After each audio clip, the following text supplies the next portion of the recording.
Hello and welcome to the Immigrant magazine special interview with retired Los Angeles County Sheriff's Department Commander Robert, fondly known as Bob Lindsey, who joins the race for LA County Sheriff. Our topic today, you guessed it, immigration and the Sheriff's Department. Thanks for joining me, Bob. You bet. Thank you for having me. Oh, it's amazing. How are you doing? Wonderful. Wonderful. Okay. Thank you. Thank you for asking. We have really important things to talk about, so let's just get straight to it. Please. Right? Let's do. There's a lot of work to do. Well, first things off, tell me a little bit about yourself and why you chose to pursue a career in law enforcement. You know, I grew up in the Los Angeles County area. In fact, I was born at Queen of Angels in Los Angeles.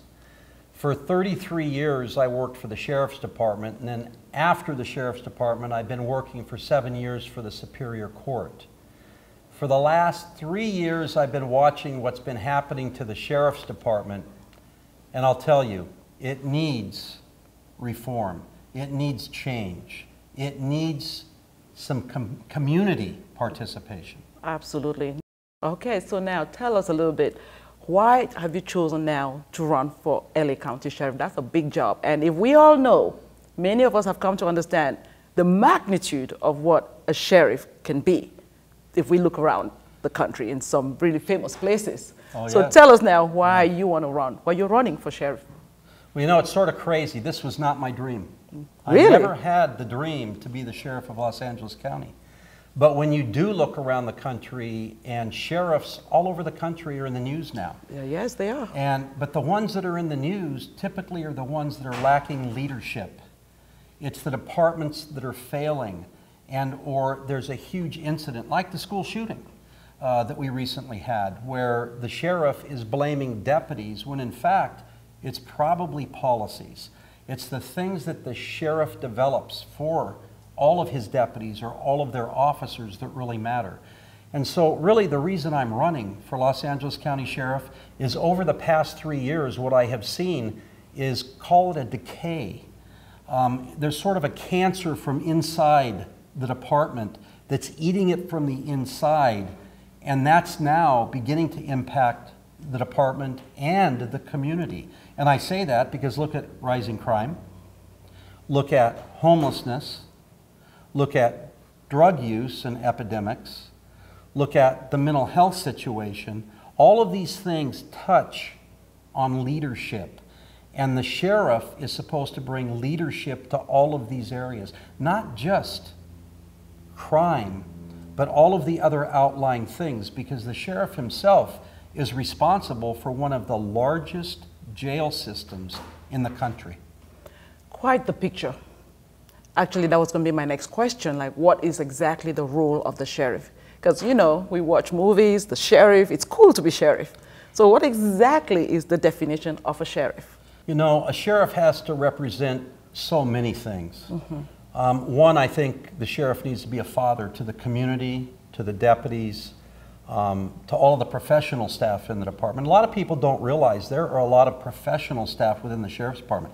It's the largest sheriff's department in the world. Absolutely. It's 18,000 employees.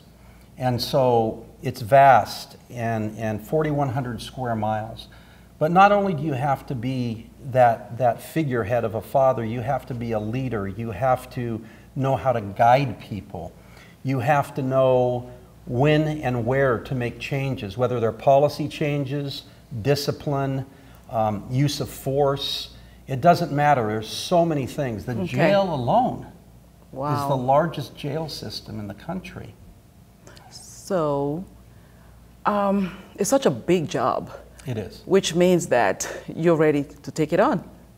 Well, you know what? I look at it this way, and I don't mean to say anything negative about anybody. No. But I have 40 years in that agency. Okay. And the other guy running has 3. Okay. And it's so big that in 3 years you can't imagine, you can't even grasp where anything is in the department in 3 years. I'm still learning after 40. So it's huge, whether it's the county buildings, whether it's the parks, whether it's the harbors, whether it's the trains, it just the community colleges, it goes on and on. Medical, everything, it's vast. So thank goodness we're in a democracy, which means we get to choose our leaders, right? That's right. So speaking of which, what is therefore your vision for this office?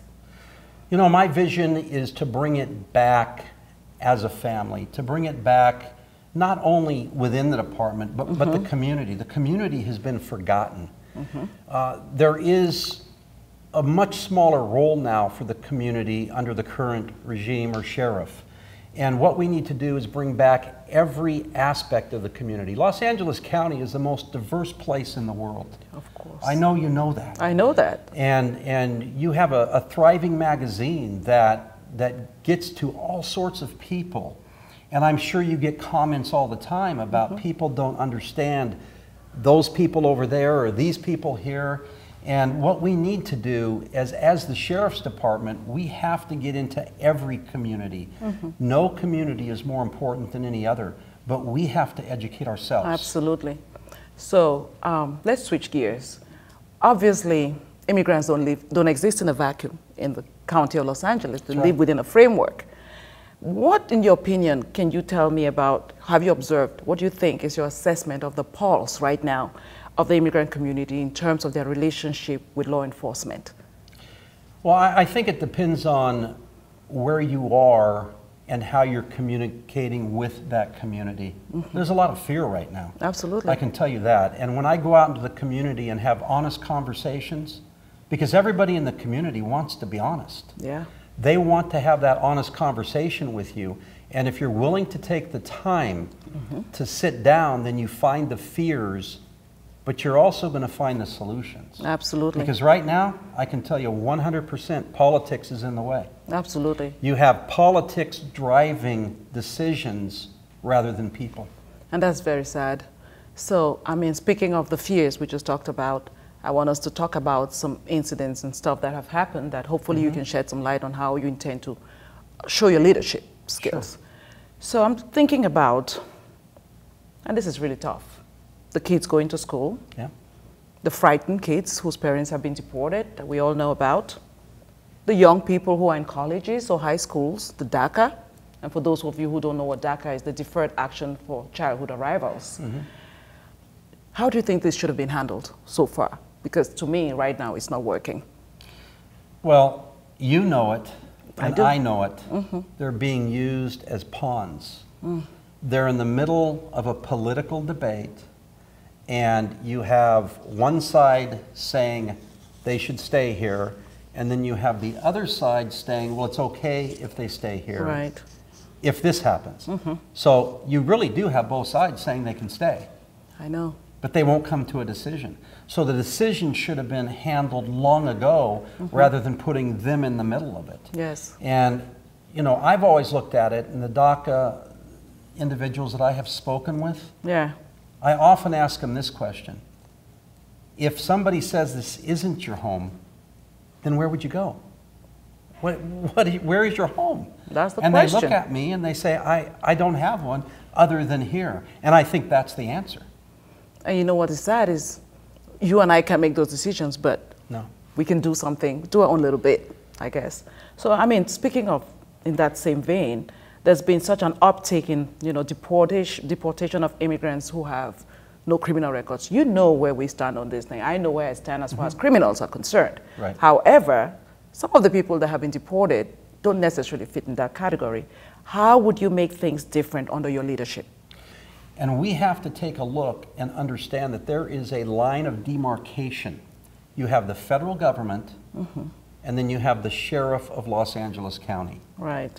They'd have two separate, distinct operations. I don't deal with immigration. True. What I do deal with is crime and criminals. So as the sheriff of Los Angeles County, my job is to ensure that criminals are taken care of. And that's not just immigrants. That could be me if I was born in Los Angeles. It doesn't matter who it is. But once it comes to the end of the line, you've served your sentence, rather than taking the criminal element and putting it back in with the good immigrants, the hard workers, it's my job to go ahead and ensure that the federal government is given those individuals. Now let me qualify that. If we don't do that, it's just like you see on TV every day. That means the federal government, not me, not the sheriff, but the federal government is going to go kick down your doors.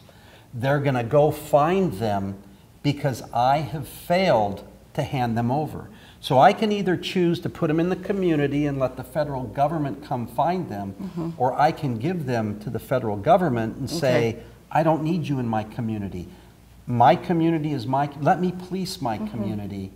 You just come to the jail, but stay out of the community. Absolutely. But you do know that currently, some of the people who have been deported have been people with, we would say, minute or minor infractions.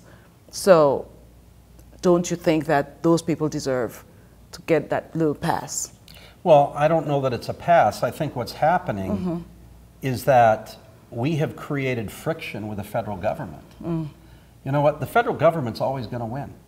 If you have a local municipality or you have the sheriff, I have to say, I may be the most powerful sheriff in the world, but I'm not going to be stronger than the federal government. So when we make the federal government mad, we have to expect they're going to react. And I don't care what administration it is. Correct. It doesn't matter. But so the way I see it is that I don't want to make them mad because I want to protect my immigrants. I want to protect all the people living in Los Angeles County. And I don't have control over that. So when you ask me that question, should they get a break, it's not my issue. Really, I am not going to take an immigrant who has even a drunk driving and deport them. That's not my job. Absolutely. Or if they're driving without a license, it's not my job to deport them. All I'm going to do is give them a citation, and they're going to go do whatever they do. But the federal government is going to do what they did, and I heard it on the news today. They point blank said, we're out here looking for felons, but I will tell you, if we're looking for the felons on the street and we find anybody else that is undocumented, we're taking you too. So we're not going to do like some neighboring states where the sheriff's department has blatantly, you know, picked people off from the streets based on your ID and finding out that you are illegal or undocumented and have you arrested. Absolutely not. That is not our role, and we will never do that as the Sheriff's Department in Los Angeles County with me as the sheriff. Yeah, you know what? I mean, let's get this clear. It's not about keeping violent criminals in our cities. We don't want that, immigrant or not. We're humans, That's right? right. Exactly. Yeah, so we want violent criminals out. And we want, like you said it already, people with little mistakes that people make daily, we're not after them. So you're not going to be after them. That's right. So now, thank you so much for sharing all of this. It's really been a lot of education. So please tell our audience, the elections are in June, right? June 5th. June 5th, although if they're an absentee ballot voter, they'll get their absentee 29 days before that. Okay, so please tell our audience why they should cast their vote for you. Well, that's simple.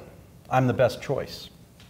And I will tell you that currently the sheriff that is in charge of the county isn't doing his job for the immigrants.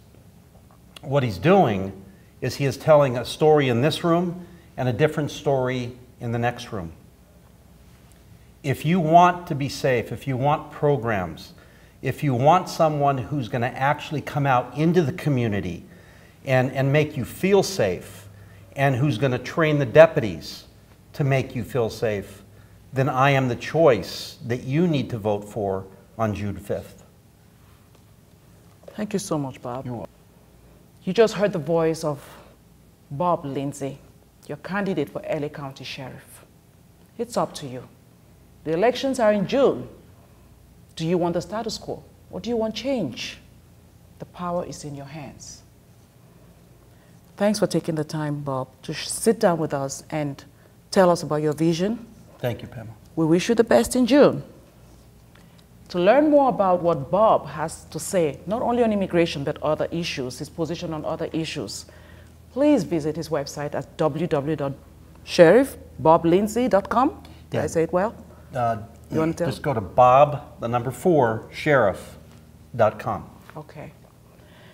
And be sure to visit us on www.immigrantmagazine.com and follow me on Facebook and Twitter at Pamela Anchang and on my Instagram page at Pam Anchang. Thank you very much and see you next time.